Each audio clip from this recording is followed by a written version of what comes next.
ನಮ್ಮ पंडितಜಿಯವರ ಮೂಲಕ ಏನೋ ಒಂದಿಷ್ಟು ಮಾಹಿತಿ ತಿಳ್ಕೊಳ್ಳೋಣ. कहिए पंडित जी. देखिए, ये प्रथम नंबर में है, सबसे पहले नंबर में वो भगवान कर्दम ऋषि है, जो कपिल भगवान के पिताश्री है, ब्रह्मा के मानस पुत्र है, जिन्होंने यहाँ पर बैठकर 10,000 साल तक तपश्चर्या किया था।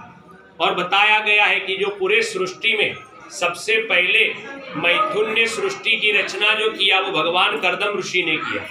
जो आप लेडीज लोग ऋषि पंचमी करते हो, उसमें जो सप्त ऋषि का पूजन करते हैं, वो सप्त ऋषि के भी ससुर जी है, भगवान कर्दम प्रजापति कपिल भगवान के अप्पा है, ब्रह्मा के मानस पुत्र।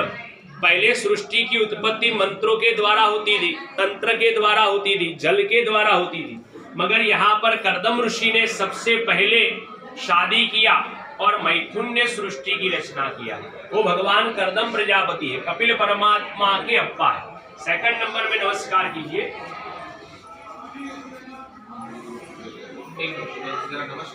नमस्कार करके इस साइड आइए।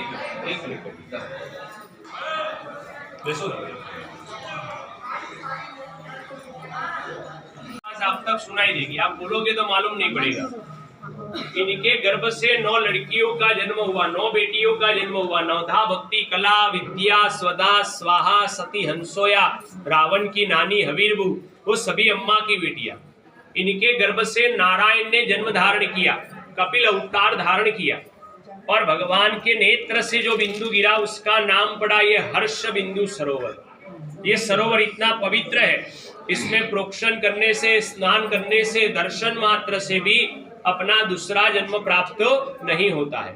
जो भारत के मेन 4 सरोवर है, हिमालय में मानसरोवर, दक्षिण में पंपा सरोवर, सेकंड नंबर दक्षिण में पंपा सरोवर, थर्ड नंबर यहाँ कच्छ गुजरात में नारायण सरोवर, और फोर्थ यहाँ सिद्धपुर में हर्ष बिंदु सरोवर। ये सरोवर इतना पवित्र है कि ये सरोवर में प्रोक्षण करने से, स्नान करने से, दर्शन मात्र से भी अपना दूसरा जन्म होता नहीं है। ये सरोवर की इतनी पवित्रता है, और ये सरोवर इतना प्राचीन है कि जब महादेव जी के गंगा नदी की उत्पत्ति, जटा में से गंगा नदी की उत्पत्ति नहीं हुई थी, उससे भी प्राचीन सरोवर बताया गया है। वो अम्मा देव होती है, कपिल परमात्मा की अम्मा, और सृष्टि की सबसे पहली अम्मा वो स्वयं नारायण कपिल परमात्मा की अम्मा देवहूति अम्मा। नमस्कार करिए। जो सुमंगली अम्मा है उनको कहना है कि अम्मा हमको आप जैसा सुमंगली का आशीर्वाद प्राप्त कीजिए, और माता देवहूति अम्मा जैसे आपका मोक्ष हुआ वैसे हमारी अम्मा, पाटी अम्मा, तल्ली अम्मा, तात अम्मा, नानम्मा, अमम्मा, ऑल लेडीज जो लाइव नहीं है सभी का अम्मा आप उद्धार कीजिए, मोक्ष कीजिए, और उनकी आत्मा को शांति दीजिए। नमस्कार करके जो अर्पण करना है भगवान को, अन्नदान भेंट अर्पण करके आगे नमस्कार कीजिए। तो सांख्य शास्त्र का उपदेश दिया, अम्मा का बॉडी, प्लीज सर जी सुनिए, ये कपिल भगवान ने अम्मा देवहूति को यहाँ पर सांख्य शास्त्र का उपदेश दिया। अम्मा का बॉडी यहाँ पर नीर हो गया, जल हो गया। अम्मा ने क्वेश्चन किया कि मेरा तो मोक्ष किया, मगर पूरे सृष्टि में जितनी भी अम्मा है उनका क्या? तभी एक क्षेत्र पर भगवान कपिल परमात्मा ने अम्मा को वचन दिया, प्रॉमिस दिया कि एक क्षेत्र पर बैठकर जो भी सन आएगा, जो भी डॉटर्स आएगा, अपनी अम्मा, पाटी अम्मा, तल्ली अम्मा, तातम्मा, नानम्मा, अमम्मा, ऑल लेडीज जो कोई लाइव नहीं है सभी का यहाँ पर नाम स्मरण करेगा। नाम स्मरण नहीं कर सकता, पिंड प्रदान नहीं कर सकता, तर्पण नहीं कर सकता, तो खाली स्मरण मात्र से भी मोक्ष बोला गया है। यहाँ पर जितनी भी लेडीज अम्मा स्वरूप में आई है वो सभी भाग्यशाली है। आपके 100 ईयर्स अब अपना भी सन या डॉटर से एक क्षेत्र पर आएगा और अपना भी पिंड प्रदान करेगा, तभी यही कपिल परमात्मा अपने को भी दूसरे जन्म में जाने का अधिकार प्राप्त करेंगे। आज भगवान कपिल परमात्मा के वचन से सबसे पहला फर्स्ट परशुराम भगवान ने यहाँ पर अपनी अम्मा रेणुका अम्मा का श्राद्ध किया, और वो भी अपने माँ के ऋण में से मुक्त हुए।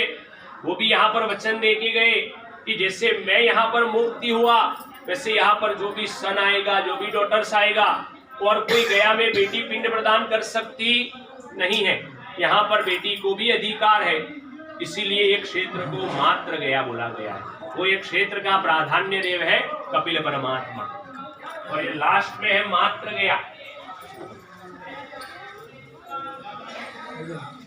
ठीक है, हाँ, इस साइड आ जाइए थोड़ा। शांति से सभी को दर्शन होगा। पूरा दिन मंदिर खुला है, पहले सुन लीजिए। सुना हुआ होगा तो भगवान को देखोगे तो अपने को श्रद्धा प्राप्त होगी। बिना सुना हुआ श्रद्धा नहीं मिलेगी। ये स्वयं नारायण महाविष्णु है, वो गया गदाधर भगवान है।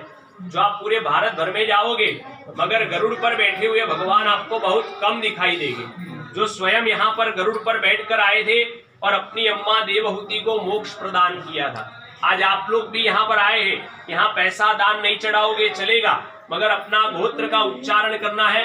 अपनी अम्मा, पितामही, प्रपितामही, माता, मातामही, वृद्ध प्रमातामही का सभी का मानसिक स्मरण करना है और परमात्मा को प्रार्थना करनी है कि हे परमात्मा, जैसे आप नारायण यहाँ पर सभी लोग पिंड प्रदान कर रहे, आप सभी को मोक्ष दे रहे, मेरे घर में, मेरे कुटुंब में, मेरे गोत्र में, मेरी फैमिली में जो कोई एक्सपायर हो गए सभी का भगवान आप उद्धार कीजिए, भगवान आप मोक्ष कीजिए, उनकी आत्मा को शांति दीजिए, हमारे परिवार को मात्र ऋण में से मुक्ति दीजिए, हमारे परिवार का कल्याण कीजिए और हमारी यात्रा सफल कीजिए। ये चारों मेन टेम्पल है। इधर मैंने जो गाइड किया, हम मेन टेम्पल के पुजारी गाइड है नहीं। भगवान को जो भी प्रेम से, श्रद्धा से अन्नदान का करके जिसको जो भी मर्जी अर्पण करना है भगवान की हुंडी में अर्पण कर सकता है। हम मेन टेम्पल के ब्राह्मण